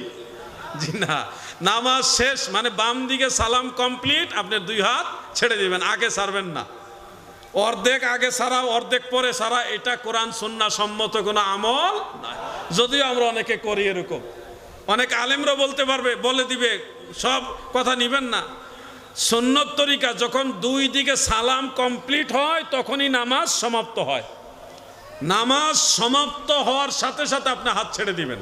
তার মানে 2 দিকে সালাম কমপ্লিট, তারপরে আপনি হাত ছেড়ে দিবেন। অর্ধেক আবার নামাজ শেষ হয় না, কিন্তু নামাজ একবারই শেষ হয় পুরাটা। বুঝতে পারছেন নি নাকি বুঝেন নাই? আচ্ছা, এই মাসআলাগুলি আপনাদের দরকার হবে কিনা? এগুলি আপনাদের দৈনন্দিন জীবনে দরকার, প্রাত্যহিক জীবনে দরকার, আমাদের সবার দরকার। আর জানাজার নামাজে বারবার হাত তোলার কোনো প্রয়োজন নাই। হযরত আবু হুরায়রা রাদিয়াল্লাহু আনহু থেকে রওয়ায়াত আছে, এবং এটা নির্ভরযোগ্য রওয়ায়াত, যেখানে উল্লেখ রাসূল করিম সাল্লাল্লাহু আলাইহি সাল্লাম জানাজার প্রথম তাকবীরের সময় হাত তুলেছেন, এছাড়া আর কখনো হাত তুলতেন না। এই সবগুলো দলিল একসাথে আমার লেখা প্রিয় নবীজির সালাত ওই বইয়ের মধ্যে আমি দিয়ে দিয়েছি। আপনারা একটু স্টাডি করবেন, নিজেরা গবেষণা করবেন, পড়বেন, সন্তানদের হাতে বইগুলো দিবেন, তারা পড়বে, শিখবে, ধর্মচর্চা এগুলি বাড়ান। নিজেরা যদি সুন্নিয়ত না বুঝেন তাহলে আরেকজন মানুষকে বুঝাইবেন কেমনে? আমাদের যুবক যারা আছেন, সুন্নি যুবক ভাইয়েরা, চট্টগ্রাম বিশ্ববিদ্যালয়ে যান অথবা যে কোনো ইউনিভার্সিটিতে যান, যে কোনো কলেজে যান, যে কোনো প্রতিষ্ঠানে যান, গেলে দেখবেন সেখানে লামাযহাবি ভরে গেছে। তারা আপনাদেরকে ভিন্ন ভিন্ন নতুন নতুন মাসালা শোনাবে, যেগুলি শুনে আপনারা স্তম্ভিত হয়ে যাবেন। আপনারা সারা জীবন একভাবে আমল করেছেন, তারা এসে বলবে এটা ভেবে না, ওইভাবে করতে হবে। নিজের একটা হেজিটেশনে পড়ে যাবেন, কি করবেন। অনেকে এরকম হয়। অনেক ব্যাংকে আপনাদের চট্টগ্রামের অনেক ভাইরা চাকরি করে না? করে না নাকি? আমার সাথে অনেকের সাক্ষাৎ হয়েছে। তো ব্যাংকে যখন যাই, চট্টগ্রামের ভাইরা যখন আমাকে দেখে আমার খুব মায়া করে, মহব্বত করে, যারা চাকরিজীবী। বিভিন্ন ব্যাংকে অনেক সময় যাওয়া হয় বিভিন্ন কারণে। তো এই যে ব্যাংকে যাওয়ার পর ওনারা আবার আমাদের কাছে কিছু দুঃখ প্রকাশ করে, ভাই জিহাদি ভাই, আরও ওয়াজ করতে হবে আপনাদের। কি ওয়াজ? এই যে দেখেন নামাজ পড়তে গেলে তাদের সাথে একটা ভেজাল লাগে। কি ভেজাল লাগে? যে এরা এইভাবে হাত বাঁধতে কয়, আমরা তো সারা জীবনে এইভাবে হাত পাচ্ছি। তারা বলে এটা বলে সহিহ হাদিসে আছে। তো সহিহ হাদিসে থাকলে আমরা তো এটা করা উচিত। মানে আপনারা তো বলেন না কোনটা, আমরা যেটা করি এটা যে সহিহ হাদিসে আছে এটা তো আপনারা বলেন না। তো এখন মনে করেন ওয়াজ আর আমরা কত করব? আপনারা নিজেরা কিছুটা শিখা লাগবে না কি? আপনাদের শিখা লাগবে না? আমরা তো ওয়াজ দিনের পর দিন করতেছি, শিখতেছি, লিখতেছি, বলতেছি, কিন্তু আপনারা তো এটা গ্রহণ করে নিচ্ছেন না।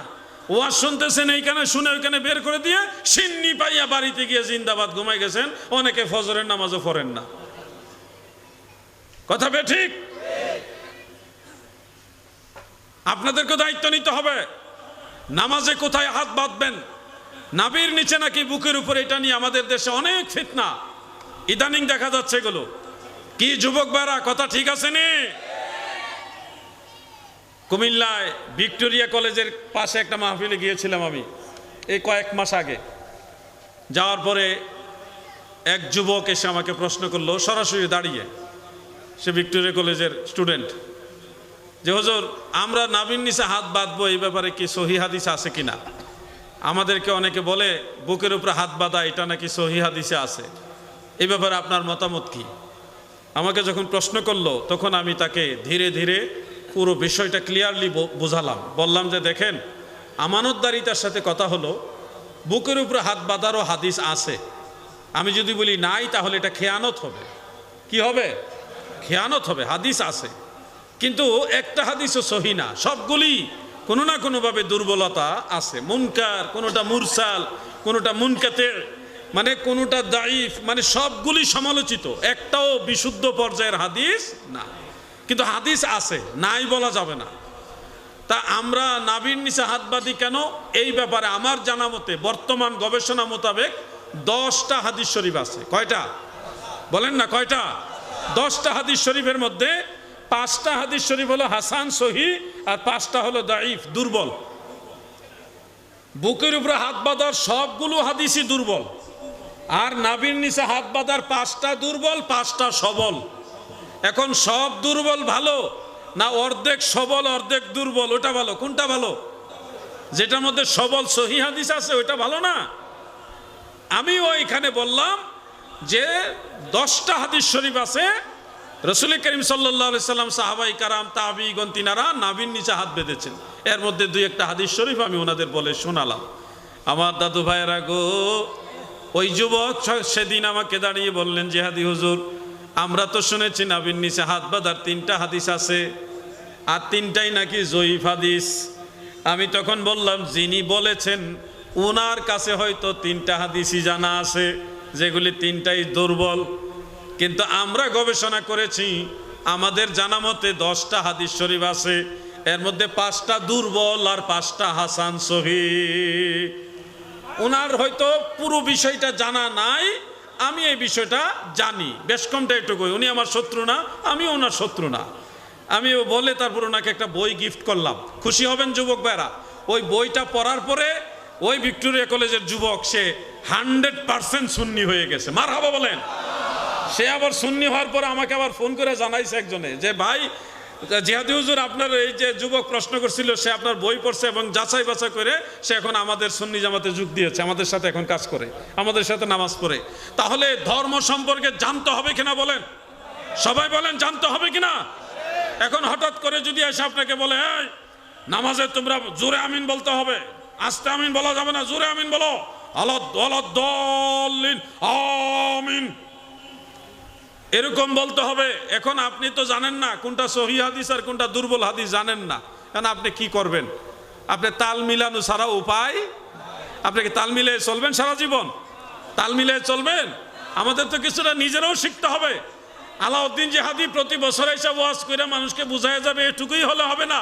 প্রতিটি ঘরে ঘরে আলাউদ্দিন জিহাদি তৈরি করতে হবে, তাহলে বাংলার জমিনে ওয়াহাবি খারিজি নজদীদের ঠাঁই হবে না। ঠিক কিনা বলেন? এমনিতে আমাদের সুন্নিদের ঘরে ঘরে এখন ভাইরাস ঢুকানোর চেষ্টা চলতেছে, বহু রকমে, বহুভাবে আমাদের সুন্নি সমাজকে বিভ্রান্ত করার জন্য চেষ্টা চলতেছে, অনেক ধরনের এজেন্ডা কাজ করতেছে। আমি কিভাবে বুঝাইলে আপনারা বুঝবেন আমি জানি না। মাঝে মধ্যে মনের আক্ষেপে একটা ছন্দ বলি, সুন্নি মুসলমান হও রে সাবধান, ওহাবি খারিজির দলে লুটিল ঈমান। মাঝে মধ্যে ছন্দটা বলি। ও যুবক ভাই, যুবক ভাই শোনো, একজন বক্তা ওয়াজ করতেছে, যেই নবী তার নিজের স্ত্রীর খবর জানে না, সেই নবী গায়েব জানবে কিভাবে? আপনি যদি এই কথাটা শুনেন, আপনি একজন ন্যূনতম একজন ইমানদার হলে, যে আমি ভালোই মুমিন না, গুনাহগার মুমিন, তাও আপনার খারাপ লাগবে। কিন্তু যেই কথাটা বলতেছে সে কিন্তু বাংলাদেশের একটা পরিচিত মুখ। নবীজি নিজের ঘরের স্ত্রীর খবর জানে না, গায়েব জানবে কোত্থেকে? চিন্তা করা যায়। নবীজি কি জানে না?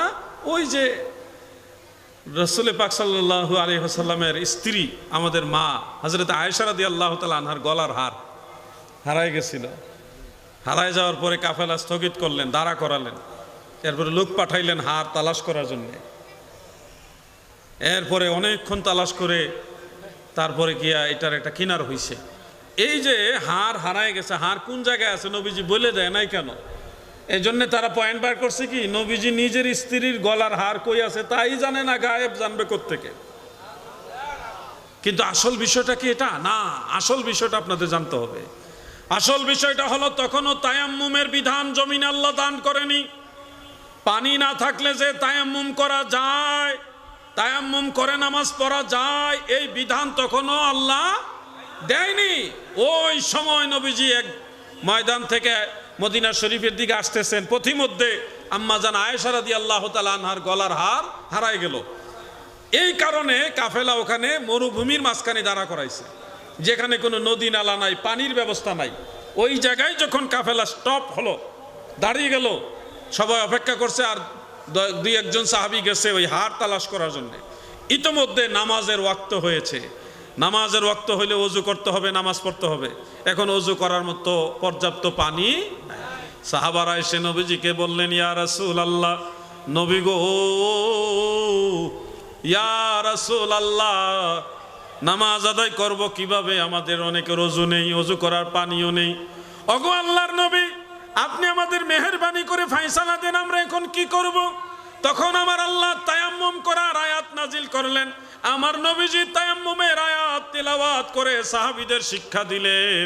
আমার আদরের সাহাবারা গো, কোথাও যদি যাও যেখানে ওযু করার পানির ব্যবস্থা না থাকে, সেখানে তোমরা পবিত্র মাটি দিয়ে, এগুলি দিয়ে তোমরা তায়াম্মুম করে নিও, তারপরে নামাজ আদায় করে নিবে। সাহাবায়ে কেরাম তায়াম্মুম করলে নামাজ আদায় করে নিলেন। ঠিক এই সময় ওই সাহাবারা আবার হার খুঁজে পেয়ে গেছে, নবীজি বলে দিছে অমুক জায়গায় এটা এইভাবে আছে, নিয়ে আসো। ওই হারও পাওয়া গেল। অরিজিনাল বিষয়টা হলো এখানে নবীজি জানে না তা নয়, বিষয়টা হলো এই উপলক্ষে নামাজের ওয়াক্ত হবে, ওযু ছাড়া যে তায়াম্মুম দিয়েও নামাজ পড়া যায়, এই মাসআলাটা এই প্রেক্ষাপটে নবীজি শিখাইয়া দিলেন। এটাই হলো মূল কারণ। এখন হার কোন জায়গায় আছে না আছে নবী জানে নাকি জানে না, ওইটা কোনো বিষয় না।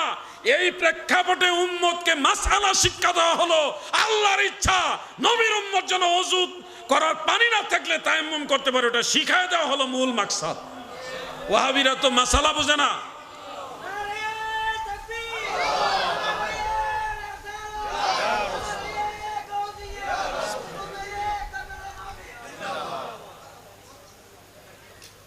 তারা এখানে নবীর দোষ খুঁজে বের করছে।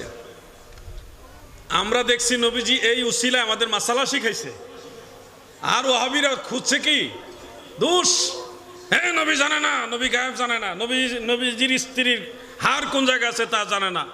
তাহলে দেখেন উম্মতের মধ্যে ভাগ, এক ভাগ উম্মত নবীজির এই সময়ে দোষ খুঁজে, নবীর দোষ খুঁজে। এই উম্মতরাই দেখবেন সাহাবীদের দোষ খুঁজে, এই উম্মতরাই দেখবেন অন্য নবীদের দোষ খুঁজে। আর যারা সুন্নি তারা নবীজির দোষ খুঁজে না, নবীজিকে অনুসরণ করে দিন শিখে। ঠিক কিনা বলে? তারা সাহাবীদের সমালোচনা করে না, সাহাবীদের তাজিম করে, আহলে বাইতকে তাজিম করে জান্নাতের পথে চলছে। ঠিক কিনা বলেন? এইখানে হলো সুন্নি ওয়াহাবির বেশকম। সুন্নি ওয়াহাবির বেশকমটা এখানে আপনাদের বুঝতে হবে। আমার এত শখ হইলো কেন সুন্নি হওয়ার জন্য? আমি দেখছি বুঝা সুন্নি না হইলে জান্নাতে যাওয়ার কোনো সুযোগ। আপনারা আশ্চর্য হবেন, আজ থেকে কয়েক বছর আগেও যারা নিজেদেরকে সুন্নি বলে পরিচয় দিত না, আমাদেরকে সুন্নি হওয়ার কারণে সিন্নি বলতো, অনেক সময় সুন্নি বলতো, অনেক সময় বিভিন্ন শব্দ দিয়ে ব্যঙ্গ করত, বিদ্রুপ করত। এখন তারাও বলে আমরাও আহলে সুন্নাত ওয়াল জামাত। আবার বলে কি, কয় আমরা খাঁটি আহলে সুন্নাত ওয়াল জামাত। তারা এখন খাঁটি হয়ে গেছে হঠাৎ করে। আচ্ছা, আপনারা কুমিল্লা গেছেন নি? আপনারা কুমিল্লা গেছেন? যান নাই? কুমিল্লা একটা বিখ্যাত রসমলাই আছে, এটার নাম কি? কি খাইছেন না নাকি? কথা কন নাকি? রসমালাই, কুমিল্লার রসমালাই বিখ্যাত, যেটা নাম কি? মাতৃ ভান্ডার। মাইজ ভান্ডার না কিন্তু, মাতৃ ভান্ডার। এখন কুমিল্লা 14 গ্রাম থেকে একেবারে দাউদকান্দি ব্রিজের আগ পর্যন্ত দেখবেন অনেক জায়গায় মাতৃ ভান্ডার আছে। কোনটার মধ্যে লেখা আছে খাঁটি মাতৃ ভান্ডার। কোনোটার মধ্যে লেখা আছে আদি মাতৃভাণ্ডার, কোনোটার মধ্যে লেখা আছে আসল মাতৃভাণ্ডার, বিভিন্ন শব্দ দিয়ে। কোনোটা লেখা আছে নিউ মাতৃভাণ্ডার, পিওর মাতৃভাণ্ডার, বিভিন্ন শব্দ দিয়ে তারা নামকরণ করছে। আচ্ছা বলেন, অরিজিনাল মাতৃভাণ্ডার এটা কিন্তু মেইন রোডের কাছে নাই, এটা হলো শহরের ভিতরে। তাও ওখানে মাতৃভাণ্ডারের রসমলাই কিনতে হলে মোটামুটি লম্বা লাইনে দাঁড়ায় কিনতে হয়। আর ওটার নিও নাই, ওই মাতৃভাণ্ডারকে নিও নাই, পিওরও নাই, আদিও নাই, আসলও নাই, খাঁটিও নাই, শুধু মাতৃভাণ্ডার, শুধু মাতৃভাণ্ডার। তার মানে যেটা অরিজিনাল ওইটার লগে খাঁটি লাগায় না কেউ, অরিজিনালের লগে খাঁটি শব্দ কেউ লাগায় না। যারা ভেজাল হঠাৎ করে অরিজিনালের বিপরীতে দাঁড়াইছে, অরিজিনালের বিরুদ্ধে দাঁড়াইয়া নিজের মাল 2 নম্বর মাল ডেলিভারি দেওয়ার জন্য চেষ্টা করছে, তারাই খাঁটি, আসল, আদি এই ধরনের নাম প্রয়োগ করে। তার মানে বুঝতে হবে যারা নিজেদেরকে খাঁটি আহলে সুন্নাত বলে এটাই হলো 2 নম্বর মাল। ঠিক কিনা বলো? ভেজাল আহলে সুন্নাত। আমরা কোনোদিন বলি না যে আমরা খাঁটি, আমরা বলি আমরা সুন্নি। আমরা কি সুন্নি? এখানে আমরা আদি সুন্নি, আসল সুন্নি এইরকম কোন শব্দ চেন আমরা করি না। আমরা শুধু সুন্নি। সুন্নি মানে কি? নবীর দল। সুন্নি মানে কি? নবীর দল। সুন্নি মুসলমান হরে সাবধান, ওহাবি খারিজির দলে লুটিল ঈমান। প্রিয় ভাই আমার, বয়ান হিসাব চলে আসছে। এখানে আইসে না, এখানে আইসে না, মাহফিলের স্পটে চলে আসছে। আজকে বয়ান হিসাবের আলোচনা শুনবেন, গরম গরম আলোচনা শুনেন। পুরাণ চাইলে ভাতে বাড়ে বেশি, পুরাণ চাইলে ভাতে বাড়ে বেশি। ওনার আলোচনা আবার চট্টগ্রামের বাইরে কেউ বুঝে না, এটা আবার বাংলা তর্জমা করে দেওয়া লাগে। আমি তো বুঝি না অনেক শব্দ, আর অন্য মানুষ বুঝবে কি? কিন্তু উনি চট্টগ্রামের ভাষায় ওয়াজ করলেও চট্টগ্রামের মানুষ আবার এটা ভালো বুঝে। কি কথা কন নাকি? ঠিক বুঝেন না আপনারা? এই আলোচনাটা এত সুন্দর হয়, আকীদার ব্যাপারে খুব চমৎকার কথা উনি বলে। যে যাই বলো, কিছু শব্দ আছে যে শব্দগুলি আমরা না বুঝলে আপনারা বুঝেন। মনে করেন আমাদের জালালি সাহেব আছে কুমিল্লা, আমিরুল ইসলাম জালালি, ওয়াজ করতে করতে করতে করতে এমন এক হাল আইতো, ওয়াজের হালের ঠেলায় ফৈন্নির ভূতেরা কইতো, বুঝছেন? ওই সময় মানুষ এটা দুষ মনে করতো না, এমন জজবার সময়ে কথাটা কইতো ফৈন্নির ভূতাই, তখন মানুষ মনে করতো এটা ঠিক কইছে। কথা বলছেন? কিন্তু অরিজিনালি এটা কিন্তু একটা গালি। কিন্তু ওয়াজের সময়, জজবার সময় যখন লাইনে পড়ে খাপে খাপ মিলে, তখন আবার এটা মানুষ গালি মনে করে না, মানুষ মনে করে এটাই কওয়া উচিত। বয়ান হিসাবের বিষয়টাও অনেক সময় এমন খাপে খাপে মিলে। কথা ঠিক আছে না ভাই? তবে আমার মনে হয় বয়ানী সাহেব আর একটু দায়িত্বশীল হয়ে যুবকদের জন্য কিছু মেসেজ দেওয়া দরকার। ওনারা যদি যুবকদেরকে একটু আলাদাভাবে মেসেজ দেন, আগামীর প্রজন্মটা আমাদের কন্ট্রোলে থাকবে। মুরব্বীদের কাল তো এক ধরনের পার হয়ে গেছে, পরবর্তী জেনারেশন যেটা আসতেছে মানে ডেঞ্জার, এত ভয়ঙ্কর প্রজন্ম। ভাই তোমরা রাগ করো না, তোমরা আবার কবে যে হুজুরের ওয়াজে আসলাম, হুজুরে আমরা কই খারাপ।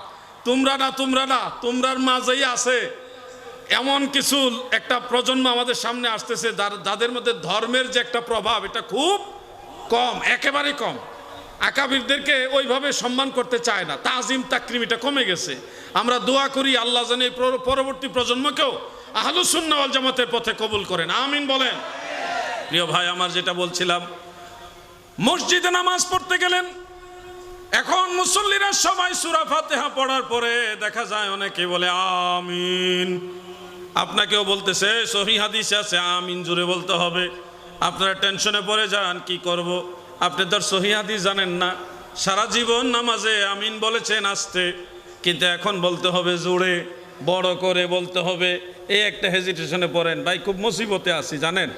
ব্যাংকে গেলে আমার চুপচাপ ডাক দিয়ে কইছি, হাদি হুজুর আস্তে আমিন যে বলি আমরা বাপ দাদা যেমনি নামাজ পড়ছি, এটা কি সহিহ হাদিসে আসেনি? আমারে কয় কানে কানে। ব্যাংকে গেলে ওয়াজ করুন লাগে, কি করতাম কোন? আবার অনেক জায়গায় ওই দিন ইয়াতে মাহফিলে যাইতেছি, ওই যে কি সাতক্ষীরার দিকে, হঠাৎ পুলিশে গাড়ি সিগন্যাল দিচ্ছে। হ্যাঁ, চিন্তা করলাম গাড়ি কাগজ টাগজ ঠিক আছে, আমার আবার সিগন্যাল দেয় কেন? স্পিডও লিমিট আছে, সিগন্যাল দিচ্ছে, তারা দায়িত্ব, তারা যখন দেখছে আমারে চিন্তা জিহাদি হুজুর আসসালামু আলাইকুম। তো যাই হোক, সেখানেও ওয়াজ করা লাগছে, ওয়াজ কইরা তারপরে বই হাদিয়া দেওয়া লাগছে। এমনি কোনো দোষে না, উনি আমার মহব্বত করছে যে এটা এই বিষয়, এই বিষয়। তখন আমিও ওয়াজ করছি, ওয়াজ এখন সব জায়গায় করা লাগে। তো ওয়াজ আমরা এত জায়গায় করবো কেন? আপনারা নিজেরা কিছু শিখেন না, নিজের দায়িত্ব নেন না। আপনারা দায়িত্ব নিলে তো আর এত জায়গায় ওয়াজ করা লাগে না। আমারে যখন জেলখানায় নিয়েছিল, জেলের ভিতরে যায় ওয়াজ করা লাগছে। কি করবো, অবসর নামাজ পড়া মিলাদ পড়ছি, জিকির আজকার করছি, মোনাজাতে হাওমা করে কাঁদছি। জেলখানা যেমন খানকা শরীফ হয়ে গেছে, মোনাজাতে যখন মানুষ কান্না শুরু করছে, এখন জেলের যে ওই জেলের পুলিশ যারা আছেন এরা দৌড়াই আসছে, মনে করছে কি হয়তো কেউ মারা গেছে বা কোনো বড় ধরনের একটা দুর্ঘটনা হয়েছে, নাহলে এমনি কান্দে কেনে মানুষ। সবার মনে একটা আবেগ, কান্না রুল পড়ে গেছে। পুলিশ সব আইসা দেখে না এখানে কোনো দুর্ঘটনা ঘটে না, এরা মানুষ মোনাজাত ধরে কাঁদতেছে। পুলিশও খুশি, ও পুলিশ আমার দায়িত্ব দিছে আপনি ওয়াজ করেন। ওই শ্রেণী কাম মোনাজাত ধরে কাঁদছি দিকে কেমন ওয়াজ করন লাগবো, হাদিয়া নাই, ওয়াজে কোনো ওখানে হাদিয়া নাই। তার বড় ওয়াজ করছি, ওয়াহাবি যে কয়টা আসছিল আলহামদুলিল্লাহ সব কয়টা মিলাদ ক্যাম্প করছে আমার লগে। এর মধ্যে পকেট মার মোটামুটি 15-16 জন পকেট মার জেলখানার ভিতরে। বিশ্বাস করেন আল্লাহর কসম, সব চ্যাংরা বয়সী, 12 থেকে 15 বছরের মধ্যে বয়স, সব বিখ্যাত পকেট মার। নারায়ণগঞ্জের বিভিন্ন ভালো ভালো স্পটের মধ্যে তারা পকেট মার। এরা ধরা খাইছে, এখন মোনাজাতে কান্নাকাটি দেখা তারা মনটা নরম হয়েছে, চুপচাপ সব কয়টা আমার কাছাইয়া বইছে। এমন আদবের সাথে বইছে, জীবনে মনে হয় তারা কোনো দিন এইভাবে আদব প্রদর্শন করে নাই। বইছে বইছে একজন সালাম দিয়ে, হুজুর আমরা আপনার মোনাজাত শুনে আমরা ভালো লাগছে, আমরা আল্লাহর কাছে কাঁদছি হুজুর, আমরা কিন্তু পকেট মার এবং আমরা ছিনতাই করি, আমরা কিন্তু ভালো মানুষ না হুজুর, আল্লাহ কি আমরা মাফ করব? আমরা তো বেশি খারাপ মানুষ, কোনোদিন নামাজ কালাম পড়ছি না, বেশি নামাজ জানিও না, কেমনে নামাজ পড়তে ঠিক মতো জানি না হুজুর, সত্য কথা বলতেছি হুজুর, আমরা তো অনেক, আমাদের মাফ করব। ছেলেগুলির পক্ষে একজন আমাকে এই কথাটা বলল। আমি তাকে বললাম, তোমরা কি আকাশের তারার চেয়েও বেশি গুনাহ করছো? না, এত খারাপ না, আমরা খারাপ হইলে এত খারাপ কাজ করছি না, আকাশের তারার চেয়ে বেশি গুনাহ আমরা করছি না। জমিনে যত বালুকণা এর চেয়ে বেশি গুনাহ করেছো? না, এত গুনাহও করি নাই। সাগরের যত ফেনা আছে ওই সমপরিমাণ গুনাহ করেছো? তাও করিনি। আমি তখন তাদের বললাম, আমার আল্লাহর রহমত অসীম, তোমরা আল্লাহর কাছে মাফ চাও, অবশ্যই আল্লাহ মাফ করবে, আমি তোমাদের জন্য দোয়া করব। দয়াল নবীজির কাছে গোলাম হিসেবে গিয়ে বলবে, ইয়া রাসূলুল্লাহ আপনি তাদের পক্ষে সুপারিশ করেন, আপনি তাদের জন্য আল্লাহর কাছে ক্ষমা পাওয়ার জন্য সুপারিশ করেন। আমাদের বয়ানী সাহেব চলে আসছে না? নারায়ে তাকবীর, জোরে নারায়ে রিসালাত, নারায়ে গাউসিয়া, মেহমানে আলার আগমন, বয়ানী হুজুরের আগমন, শুভেচ্ছার স্বাগতম, মেহমানে আলার আগমন। এটা আরো ভাইরাল হইব পরে, সমস্যা। নারায়ে তাকবীর, আল্লাহু আকবার, নারায়ে রিসালাত, ইয়া রাসূলুল্লাহ, বাংলার বাগের আগমন, শুভেচ্ছার স্বাগতম, সুন্নিয়তের বাগের আগমন, শুভেচ্ছার স্বাগতম, নারায়ে রিসালাত, ইয়া রাসূলুল্লাহ। প্রিয় হাজরানে মজলিস, আপনারা একটু সামনের দিকে অগ্রসর হন। এটা তাই করেন। আমাদের মাহফিলের অনেক শ্রোতা মাহফিলের প্যান্ডেলের বাইরে এবং মঞ্চের আশেপাশে রয়েছেন। আমি মাহফিলের সৌন্দর্য রক্ষার্থে আপনাদের বিনয় অনুরোধ জানাবো, আপনারা মাহফিলের প্যান্ডেলের ভিতরে অবস্থান হন। দয়া করে মাহফিলের প্যান্ডেলের ভিতরে আপনারা যারা অবস্থান করছেন, আপনারা একটু সামনের দিকে অগ্রসর হন। পেছনে যারা দাঁড়িয়ে আছে তাদেরকে একটু বসার সুযোগ করে দিন। প্লাস্টিকের একটা চেয়ার আনেন, হাত তোলা আনেন, তাড়াতাড়ি করে আনেন। অসমাপ্ত বক্তব্য তকরির পেশ করবেন আমাদের আজকের আজিল ইসলাম মাহফিলের সম্মানিত প্রধান বক্তা জনাব জিহাদি হুজুর মাতাজুল রহমান। আমাকে বলতেছে আবুল কালাম বয়ানে হুজুর হলো শেরে চাটগাইয়া। আমি বললাম কিসের শেরে চাটগাইয়া? উনি শেরে বাংলা। এই জমানায় সুন্নিয়তের শের, আকীদার ব্যাপারে কাউকে ছাড় দেওয়া যায়? এই একটা লোক মনে প্রাণে আমি মন থেকে শ্রদ্ধা করি, আকীদার ব্যাপারে যাই হোক যেই হোক কাউকে ছাড় দেয় না। এরকম লোকের কদমে আমার হাজার সালাম। এই ধরনের মানুষের পদধূলি আমি মাথায় নিতে রাজি। মদিনাওয়ালার গোলামি করার জন্য কাউকে চিনে না, এর বিপরীতে কাউকে চিনে না। আমিও এই আকীদার জন্যে দীর্ঘদিন চেষ্টা করেছি। একটা দরবারের সাথে রিলেটেড আমি ছিলাম, দিন আমি চেষ্টা করেছি, একটার পর একটা সংস্কারও করেছি, কিন্তু একটা জায়গায় যাই আমি ঠেকে গেলাম, পারলাম না। যখন দেখলাম এরা আমাকে উল্টা আরো দোষী বানায় দেওয়ার ষড়যন্ত্র করতেছে, তখন আমি এই দরবার বাদ দিয়ে চলে আসছি। আকীদার ব্যাপারে কাউকে ছাড় দেওয়া যাবে। আমার উস্তাদ পর্যন্ত যখন সুন্নিয়তের বিরুদ্ধে দাঁড়াইছে, আমি উস্তাদ ছেড়ে দিছি। উস্তাদ কেউ চিনি না সুন্নিয়তের বিরুদ্ধে। এটার নাম ঈমান, এটার নাম সুন্নিয়ত। যে উস্তাদের কদম বসি করেছি সেই উস্তাদকে বাদ দিয়েছি নবীর শানের বিরুদ্ধে দাঁড়াইবার কারণে। উনি বলছিল বাহাস করবে, আমি ছাত্র, উনি উস্তাদ, উনি আমার সাথে বাহাস করবে। এরপরে আমি যখন বললাম ঠিক আছে উস্তাদ, আপনি বাহাস কোথায় করবেন, আমি আপনার বাড়িতে যাব, আপনি বলেন কবে বাড়িতে থাকবেন। এখন আর পাওয়া যায় না, দূরবীন দিয়ে খুঁজে পাওয়া যায় না। কয় কি আমি বাহাসের কায়দা জানি, আমি কিন্তু বাহাসের কায়দা জানি। আসল বিষয়টা হলো যারা বাহাসের কায়দা জানে, অরিজিনালি মুবাহিস, এরা কিন্তু এরকম হুঙ্কার টুঙ্কার দেয় না। আমি আপনাদেরকে বলবো, আল্লামা আবুল কালাম বয়ানী সাহেবের আলোচনাগুলি মনোযোগ দিয়ে শুনবেন। আকীদার ব্যাপারে আপোষহীন একজন ব্যক্তি। এই ধরনের ব্যক্তিকে মূল্যায়ন করেন, আরো বয়ানী হুজুর তৈরি করেন, নাইলে সামনের সুন্নিয়তের জন্য বিপদ আছে। সামনের দিনের সুন্নিয়তের জন্য বিপদ আছে। এরকম আরো অনেক বয়ানী হুজুর লাগবে। আমি আলাউদ্দিন জিহাদি বহু মানুষের শত্রু হয়ে গেছি হক কথা বলার কারণে। বহু মানুষ সুন্নিদের মধ্যে আমাকে পছন্দ করে না, কারণ হক কথা বলি, কাউকে ছাড় দেই না। সত্য কথাটা বলতে হবে, কাউকে না কাউকে বলতে হবে।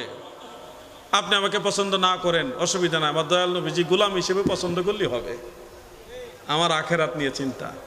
একটা বই লিখেছি হুজুর, এই বইটা নাম হলো হজরত ইব্রাহিম খলিলুল্লাহ আলাইহিস সালাম এবং প্রিয় নবীজি সাল্লাল্লাহু আলাইহি ওয়াসাল্লামের পিতা মাতা জান্নাতি। এই বিষয়ে বাংলাদেশে অন্য কারো বই আছে বলে আমার জানা নাই। এই বইটা আমি অনেক পরিশ্রম করে লিখেছি। দয়াল নবীজির মা বাবা জান্নাতি, এই ব্যাপারে যত দলিল দরকার, এবং যারা নবীজির মা বাবাকে জাহান্নামী বানাইতে চায় ফতোয়া দিয়ে, তাদের দাবিগুলো আমি এনেছি এবং এমনভাবে খণ্ডন করেছি এদের 14 গোষ্ঠী এসেও এগুলি রদ করতে পারবে না ইনশাল্লাহ। এই বইটা নতুন এসেছে, প্রথম আমি হুজুরকে বইটা হাদিয়ে দিলাম। আপনারা এই বইটা পড়বেন, সন্তানদের হাতে দেন, ছেলে মেয়েদের হাতে বইগুলো তুলে দেন, একটু স্টাডি করেন। যুবকরা তোমরা পড়ো ভাই, তোমরা দায়িত্ব নেও। আমরা কত ওয়াজ করবো, এই 1-1.5 ঘন্টা ওয়াজ আর কয়টা করা যায়, কয়টায় বিষয়ে বলা যায়। তারপরে তো আমি কিছু আমলের বিষয়, আকীদার বিষয় ব্যালেন্স করে কিছু কথা আমি বলছি। এখন হুজুর আসছে, হুজুর বলবেন, কিন্তু আমার অনুরোধ, আমরা ওয়াজ করে আপনাদের কতক্ষণ বুঝাবো, আপনারা নিজেরা দায়িত্ব নেন। আপনারা প্রত্যেকে এক একজন বয়ান হুজুর হওয়ার চেষ্টা করেন, প্রত্যেকে আলাউদ্দিন জিহাদি হওয়ার চেষ্টা করেন। সুন্নিয়তের আকীদার জন্যে, আহলুস সুন্নাহ ওয়াল জামাতের আকীদার জন্যে বয়ানে হুজুরদের মতো যারা আকীদার ব্যাপারে কট্টর, তাদের পদধূলি নেবেন, ওনাদের সম্মান করবেন। এই মানুষগুলি দামি মানুষ। দুনিয়াতে ওনারা যদি দাম নাও পান, দেখবেন হাসরের ময়দানে দরবারে নববীতে তাদের মর্যাদা অনেক বড়। এই মানুষগুলিকে সম্মান করবেন যারা আকীদার গুরুত্ব দেয়। এই কথাগুলো বলেই আমি আমার আলোচনার শেষের দিকে যাচ্ছি। যদি হায়াতে বেঁচে থাকি আবার দেখা হবে ইনশাআল্লাহ, আর যদি মারা যাই হাসরের ময়দানে দয়াল নবীজির কদম মুবারকে কিনারে দেখা হবে ইনশাআল্লাহ। ডেকে নিবে যেদিন আমারে তোমার প্রিয় করে নিও, হায়াতের দিন ফুরালে